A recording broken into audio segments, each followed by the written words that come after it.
Normal है ना? एक क्वेश्चन दिया था मैंने शायद आपको, विद्युत क्षेत्र रेखाएं।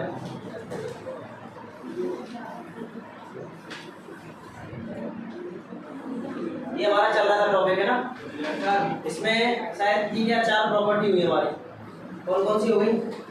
एक तो ये हो गया था प्लस आवेश के लिए क्षेत्र रेखाएं बाहर की ओर होती हैं और अनंत तक जाती हैं। ये हो गया, नहीं हो गया? यहाँ पे क्या होती है? अनंत से आती हैं। एक तो ये था, दूसरा ये था। और क्या बताया था? मान लो एक प्लस है यहाँ पर और यहाँ पर क्या है, तो कैसे आएंगी? ऐसे ही दीदी।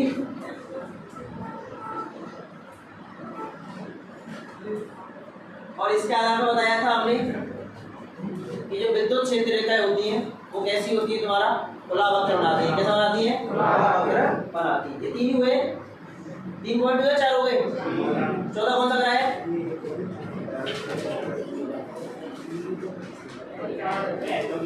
पॉइंट कितने कराए मैंने इसमें? तो 3 ही पॉइंट हुए, 14 होगा। अच्छा, इसी के अंदर 14 हो गया था, है ना? ये प्लस और माइनस के लिए अलग से लगाया था कि वो खुला वक्र बनाती है, ऐसे था। ठीक है, अब देखो आगे नेक्स्ट पॉइंट है 5वां पॉइंट नंबर 5वां, विद्युत क्षेत्र रेखाएं। विद्युत क्षेत्र रेखाएं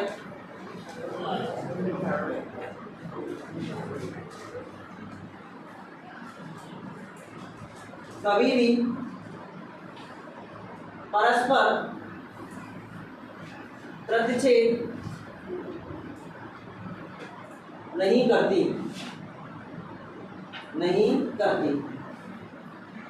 मतलब क्या है इस बात का? जैसे मान लो ये एक क्षेत्र रेखा है, कोई दूसरी क्षेत्र रेखा ये है, तो ये एक बिंदु पर क्या करेंगे? ऐसा संभव नहीं, ये संभव नहीं है, संभव नहीं है। अब कारण क्या है कि दो विद्युत क्षेत्र रेखाएं कभी भी एक दूसरे को प्रतिच्छेद नहीं करती। मान लो कि हमने उल्टा मान लिया कि दो क्षेत्र रेखाएं एक दूसरे को क्या कर रही है? प्रतिच्छेद कर रही है। ये प्रतिच्छेद कर रही है, ये पॉइंट क्या हो गया? ए। अब मुझे इस पॉइंट ए पर विद्युत क्षेत्र की दिशा ज्ञात करनी है। क्या करनी है? विद्युत क्षेत्र की दिशा। अगर ए बिंदु पर मुझे विद्युत क्षेत्र की दिशा ज्ञात करनी है तो मैंने आपको बताया कि किसी भी बिंदु पर अगर हमें क्षेत्र की दिशा चाहिए तो इस बिंदु पर हम क्या करते हैं? स्पर्श रेखा खींचते हैं। क्या खींचते हैं? अब इस बिंदु ए पर एक स्पर्श रेखा कैसे खींच जाएगी? तो डायरेक्शन क्या हो गई? ये हो गई। एक स्पर्श रेखा ऐसे भी खींच जाएगी, डायरेक्शन क्या हो गई? ये। इसका मतलब एक ही बिंदु पर क्षेत्र की कितनी दिशाएं हो रही हैं? 2 दिशाएं हो रही हैं। अगर क्षेत्र रेखाएं परस्पर प्रतिच्छेद करती हैं तो कटान बिंदु पर क्षेत्र की 2 दिशाएं होंगी, जो कि एक साथ संभव नहीं है। क्या ऐसा संभव है कि बिंदु ए पर क्षेत्र की दिशा ऐसे हो जाए और दूसरी दिशा ऐसे हो जाए? ऐसा पॉसिबल ही नहीं है। ये कहानी तो ऐसे हो गई कि एक साथ 2 जगह मिल गया, मतलब मैं यहाँ भी पढ़ा रहा हूँ और मैं कहीं और भी पढ़ा रहा हूँ, इसी समय में पढ़ा रहा हूँ। क्या ऐसा पॉसिबल है क्या? ऐसा ही है कि बिंदु ए पर 2 क्षेत्र रेखाएं काट रही हैं, 2 क्षेत्र रेखाएं काटेंगी, इसका मतलब है कि उस बिंदु पर क्षेत्र की कितनी दिशाएं होंगी? जो कि संभव नहीं है। अतः विद्युत क्षेत्र रेखाएं कभी भी परस्पर प्रतिच्छेद नहीं करती हैं। ठीक है ना? ये पूछा जाता है कारण क्या है कि 2 क्षेत्र रेखाएं कभी भी प्रतिच्छेद नहीं करती। तो कारण ये है कि हम मानते हैं कि क्षेत्र रेखाएं प्रतिच्छेद कर रही हैं। अगर वो प्रतिच्छेद करेंगी तो बिंदु ए जो आपको दिख रहा है उस जगह पर हमने क्या निकाली? क्षेत्र की दिशा निकाली। चूंकि 2 स्पर्श रेखा खींचेंगे तो दिशा भी कितनी दिशा में हो जाएगी? 2 हो जाएगी। यही कारण है कि क्षेत्र रेखाएं कभी भी प्रचंड नहीं करती है। बोलो बात समझ में आएगी नहीं? ये देखो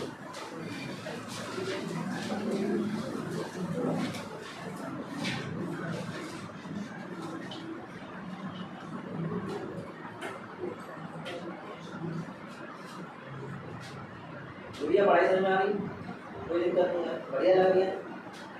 हाँ भाई, तो रिश्तेदार है हमारा है? हाँ नातेदार रिश्तेदार, बात एक ही है। समझ में आ रहा है ना सब कुछ? बढ़िया मन लग रहा है? मन तो वैसे भी तेरा बढ़िया लगेगा, तू सही सही जगह रहा है ना?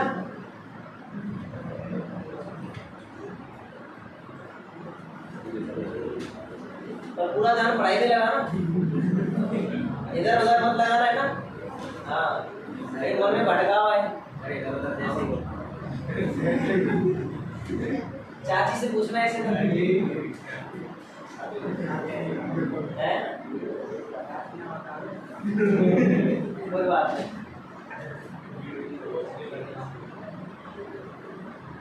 अभी भी डेमो चल रहा है, वायरल हो गया, वायरल हो गया, फीस जमा करा दे। फायदा तो तभी फीस में हो जाए, जैसे हम जैसे गरीबों को पेट भरे तभी तो भरेगा ना। आप स्कूल वालों को फीस देंगे, स्कूल वाले हमको पेमेंट करेंगे, तभी तो काम चलेगा ना सर। ऐसे ना उधर सेकंड फेज में कितना हो गया, परमाणु वाला चक्र हो गया पूरा, और नाभिक चल रहा है ना? कहाँ तक पहुंच गया नाभिक? नाभिक के गुण हो गया उन्हें, कुछ तो बोलो, कहाँ तक हो गया? याद नहीं? न्यूमेरिकल किए नहीं किए? चक्र बारे के पीछे के साथ में कराएंगे, कैसे होगा? देखिए वो सब ने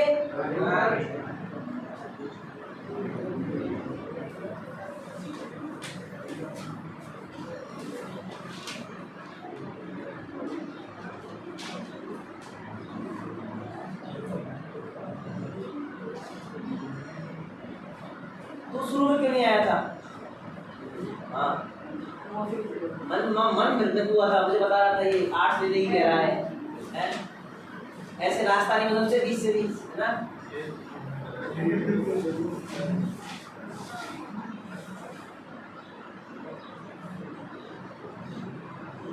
तो तुम्हारा एक टेस्ट ऑर्गेनाइज करवाया जाए ना चैप्टर नंबर 12 का, है ना?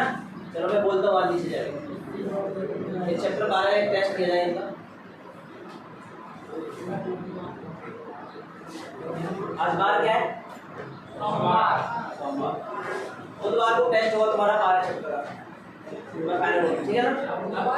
12 चैप्टर का बुधवार को टेस्ट होगा तुम्हारा।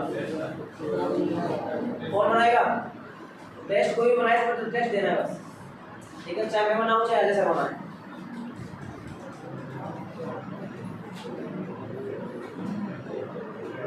हाँ भाई देखो इधर पॉइंट नंबर आता है 6, विद्युत क्षेत्र रेखा है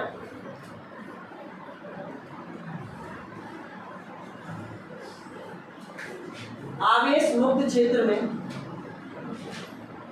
आवेश मुक्त क्षेत्र में सदैव सतत होती है, सतत होती है। इसका मतलब मान लो एक बिंदु है, यहाँ से क्षेत्र का ऐसे गई तो ऐसे यही, ऐसा नहीं होगा कि बिंदु ए से चला तो बीच में ये क्या हुई, टूटी हुई रेखा के लिए, ये संभव नहीं है, ऐसा ही होगा हमेशा। यानी क्षेत्र रेखा सदैव कैसी होगी तुम्हारी? और कारण क्या कारण है इसका? बड़े ध्यान से समझना मुझे ना, मैं इसके 3-4 कारण बताऊंगा, लिखाऊंगा एक, लिखाऊंगा एक, पर समझाऊंगा जरूर है ना। जिनमें से 2-3 क्वेश्चन में आएंगे, एक में थोड़ी सी क्या आएगी, कटने आएगी। पहला कारण सुनो, विद्युत क्षेत्र रेखा का मतलब ये है कि कोई धनावेश किस पथ पर गति कर रहा है। ये परासा मैंने बताया था, वह काल्पनिक रेखा है जिसके अंदर कोई धनावेश क्या करता है, गति करता है। मान लो कि ये कोई धनावेश है प्लस क्यू, ये गति कर रहा है ऐसे, तो क्षेत्र रेखा भी ऐसी हो गई, लंब रेखा ऐसी हो गई। अगर मान लो बीच में से अचानक टूट जाएगा, इसका मतलब यहाँ पर आगे तुरंत क्या होगा, रुक जाएगा। रुकेगा नहीं रुकेगा, कभी यहाँ पर टूट गई, इसका मतलब यहाँ पर क्या, इसको तुरंत रुकना पड़ेगा, जो कि क्लासिकल मैकेनिक्स के अनुसार संभव नहीं है। ठीक है ना, जो कि चिरसम्मत सांख्यिकी के अनुसार, चिरसम्मत मैकेनिक्स देखो है ना, के अनुसार संभव नहीं है।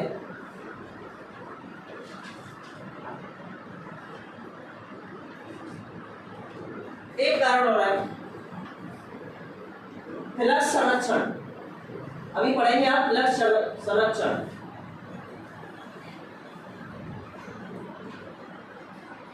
विद्युत फ्लक्स एक टॉपिक आएगा ना, इसके बाद जो टॉपिक आएगा वो विद्युत फ्लक्स ही आएगा। विद्युत फ्लक्स का मतलब है कि किसी सोर्स से क्षेत्र रेखा या तो निकलेंगी और कहीं जाके खत्म होगी। तो आपने दो शब्द सुने होते हैं, एक होता है सोर्स, स्रोत, जहां से क्षेत्र रेखा क्या होगी, निकलेंगी।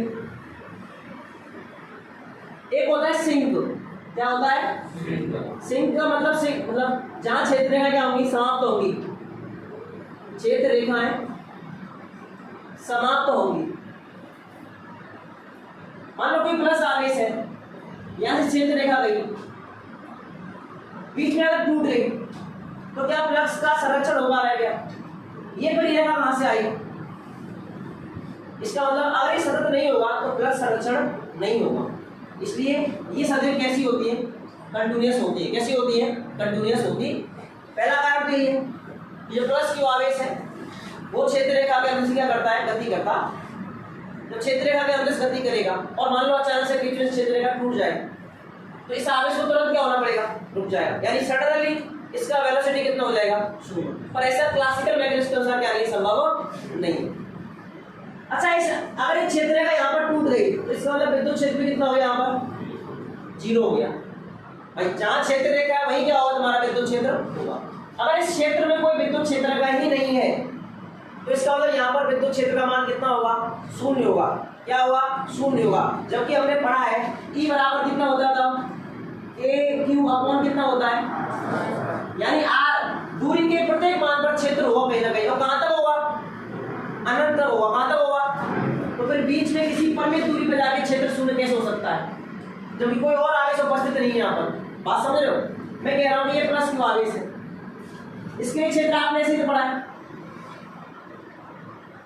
मान लो मैंने यहाँ से ये तोड़ दिया, यहाँ तोड़ने का मतलब यहाँ पर विद्युत क्षेत्र कितना हो गया, कैसे संभव है ये E 0 होने का मतलब R कितना होना चाहिए यहाँ पर, क्योंकि R अनंत तो है नहीं। इसका मतलब है E बराबर KQ/R² से पूरे दिक् स्थान में यानी पूरे स्पेस में जो विद्युत क्षेत्र है वो आवेश के कारण उपस्थित होगा ही होगा, वो 0 हो ही नहीं सकता है, क्योंकि अकेला आवेश है। कोई और आवेश होता तो 0 हो जाता, मान लो -Q आवेश होता, +Q आवेश होता, किसी और आवेश के कारण क्या होता, 0 हो सकता था, लेकिन यहाँ 0 संभव नहीं है। अतः क्षेत्र रेखा कैसी होगी तुम्हारी, कंटिन्यूअस होगी। क्या होगी तुम्हारी, कंटिन्यूअस। एक रीजन और सुन लेते हैं, आप आगे चल के बीएससी में कभी पढ़ेंगे डेल डॉट E बराबर रो अपॉन एप्सिलॉन नॉट। एक ऐसा फॉर्मूला पढ़ेंगे आप, क्या पढ़ेंगे, डेल डॉट E बराबर रो अपॉन एप्सिलॉन नॉट। ये डेल डॉट E का मतलब ही है विद्युत क्षेत्र का फ्लक्स। क्या है इसका मतलब, विद्युत क्षेत्र का फ्लक्स। मैंने क्या लिखा है, मुक्त आवेश क्षेत्र में। क्या लिखा है मैंने, मुक्त आवेश क्षेत्र में। इसका मतलब कोई आवेश उपस्थित नहीं है। इसका मतलब रो का मान कितना हो गया तुम्हारा, रो 0 मतलब डेल डॉट E बराबर कितना हो गया तुम्हारा। अगर ये कंटिन्यूअस नहीं होगा तो फिर इस नियम का पालन नहीं होगा। ठीक है ना, आपको केवल ये नियम लिखना है, ये वाला लिखना है आपको, यही पेपर में लिख के आना। एनसीईआरटी को इतना ही दिया है कि सतत नहीं होती, तो आपको कारण केवल इतना देना है कि अगर कोई आवेश Q है तो उसके कारण दिक् स्थान में सभी ओर एक विद्युत क्षेत्र होगा जिसकी तीव्रता लगातार कम होती जाएगी, लेकिन वो अगर क्षेत्र रेखा अचानक से बीच में टूट गई तो सडनली क्या होगा, जगह पर क्षेत्र का मान कितना होगा, 0, और ऐसा होता नहीं। ठीक है ना, पहले पॉइंट लूं,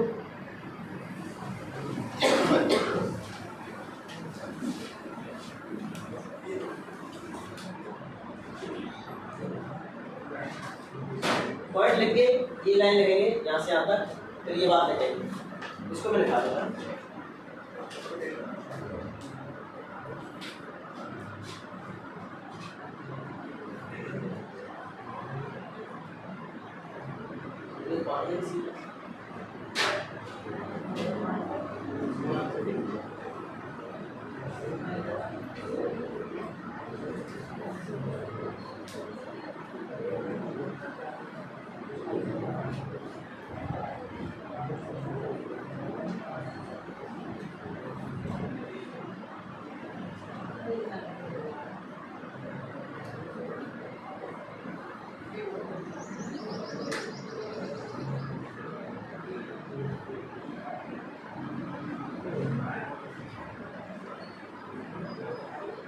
बिंदु क्षेत्र रेखाएं आवेश मुक्त क्षेत्र में सदैव सतत होती है। कारण लिखना है, प्लस क्यू आवेश है, तो पहले ये डायग्राम बना लेना है ना, ये मान संभव है, ये संभव है, ठीक है ना। इसके बाद कारण लिखेंगे आप, कारण में लिखना है आपको प्लस क्यू आवेश है, इसके बाद क्षेत्र रेखा बनाओ, बीच में से क्या कर दो, उसको तोड़ दो, फिर नीचे देखो, ऐसी स्थिति में क्यू तुरंत क्या हो जाएगा, रुक जाएगा, जो कि चिरसम्मत मैकेनिक्स के अनुसार क्या है, संभव नहीं। लिख लिया ये,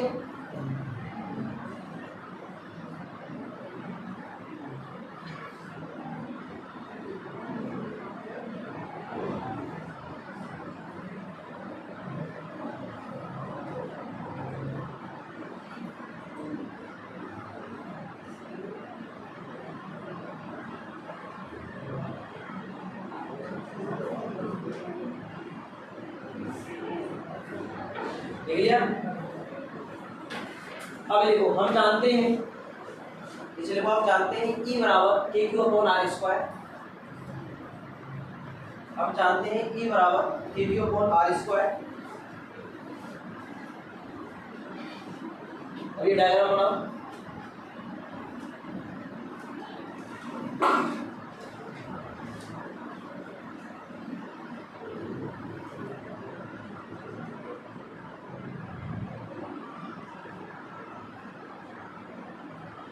बना लिया, ये से तोड़ना है जगह से ना। और लिखिए, सूत्र से स्पष्ट है कि, सूत्र से स्पष्ट है कि किसी एकल आवेश के लिए, किसी एकल आवेश के लिए दूरी r के परिमित मान पर, एकल आवेश के लिए दूरी r के परिमित मान पर विद्युत क्षेत्र का मान शून्य नहीं हो सकता। विद्युत क्षेत्र का मान शून्य नहीं हो सकता।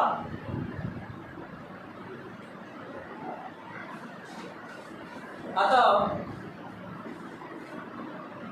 क्षेत्र रेखाएं, अतः क्षेत्र रेखाएं सतत होती हैं। क्षेत्र रेखाएं सतत होती हैं। क्लियर है पॉइंट? डाउट किसी को? बात ये नहीं लिखेंगे, जो दो कारण बताए थे वो आगे जब पढ़ेंगे, विद्युत फ्लक्स पढ़ेंगे, वो वही समझा दूंगा। और जो डेल डॉट ई बराबर रो अपॉन एप्सिलॉन नॉट है, ये तो आप कभी बीएससी करिए आप तो पढ़ेंगे, नहीं तो मतलब है नहीं, ठीक है ना। अब एक बात सुनो, आपकी जो एनसीईआरटी बुक है ना, उस एनसीईआरटी बुक में 4 ही बिंदु दिए विद्युत क्षेत्र रेखा के। बोलिए कितने बिंदु दिए? 4 बिंदु दिए। पहला तो दिया है प्लस क्यू के लिए और दूसरा दिया है माइनस क्यू के लिए, दोनों कराएगा। तो तीसरा दिया है कि प्लस क्यू से शुरू होकर माइनस क्यू पर क्या होती है, खत्म होती है। इसी के अंदर दे दिया उन्होंने, मतलब ये दोनों पॉइंट एक साथ ही रख दिए। एक ये दिया है सतत वाला, और एक दिया है कि दोनों क्षेत्र रेखाएं एक दूसरे को छेद नहीं कर सकती, यानी 4 ही बिंदु दिए। अगर पेपर में आपसे क्वेश्चन पूछता है बोर्ड पेपर में कि विद्युत क्षेत्र रेखाओं की कोई 2 गुण लिखी है या 3 गुण लिखी है, तो आपको इन 4 गुण को ही प्रायोरिटी देंगे, ठीक है ना। इन 4 गुणों को क्या देंगे आप? प्रायोरिटी देंगे। बाकी बात तुम जो चाहे वो लिख दिए अपने मन के हिसाब से, 5 लिख दें, 6 लिख दें, जो मन चाहे। लेकिन अगर बोर्ड 2 पूछ रहा है तो आपकी ये प्रायोरिटी होनी चाहिए कि जो बुक में लिख रही है ना वही लेके आप, ठीक है ना, क्योंकि उनके पास आंसर की बुक की जाती है, ये है आंसर इसका, यही है, तो हम उसी को फॉलो करेंगे पैटर्न। एक मिनट देखो यार,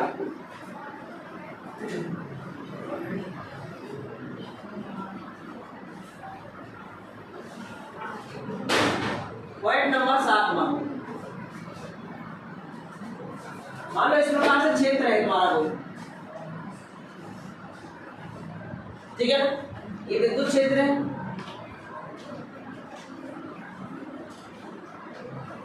अगर इस विद्युत क्षेत्र में मैं कोई चालक गोला रख दूं, तो पहला केस तो ये है। अब मैंने क्या किया, इसके बीच में कहीं से चालक गोला लाया, इसे रख दिया, तो क्वेश्चन क्या आएगा सुनो पहले, वो आपको ऐसे डायग्राम बना के देगा, ये गोला नहीं देगा, ठीक है। अब वो बोलेगा कि इस क्षेत्र के अंदर एक चालक गोला रख दिया जाता है, तो क्षेत्र रेखाएं किस प्रकार से प्राप्त होंगी, वो नीचे आपको चार्ट डायग्राम बना के देगा। अब मेरा क्वेश्चन ये होगा कि किसी विद्युत क्षेत्र में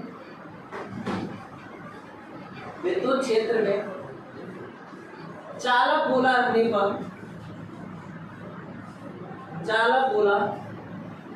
रखने पर विद्युत क्षेत्र रेखाएं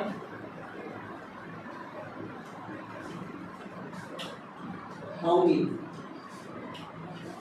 ये हमको बताना है, ठीक है ना। अब एक बात सुनो, फिलहाल तो ये इस प्रकार से, अब मैंने क्या रख दिया, इसके अंदर एक चालक गोला रख दिया, ये चालक गोला, इसके अंदर मुक्त इलेक्ट्रॉन होंगे, इसके अंदर क्या होंगे भाई, चालक के अंदर मुक्त इलेक्ट्रॉन होते हैं।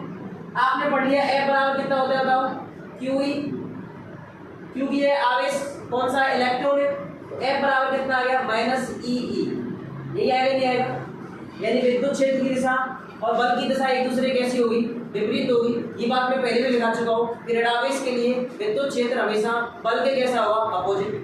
विद्युत क्षेत्र इस प्रकार है, तो इस इलेक्ट्रॉन पर बल किधर लगेगा, इधर, इसका मतलब इलेक्ट्रॉन इधर गति करेगा तुम्हारा, तो यहाँ पर तुम्हारा क्या आएगा बताओ, ऋणावेश आएगा। इलेक्ट्रॉन जब यहाँ से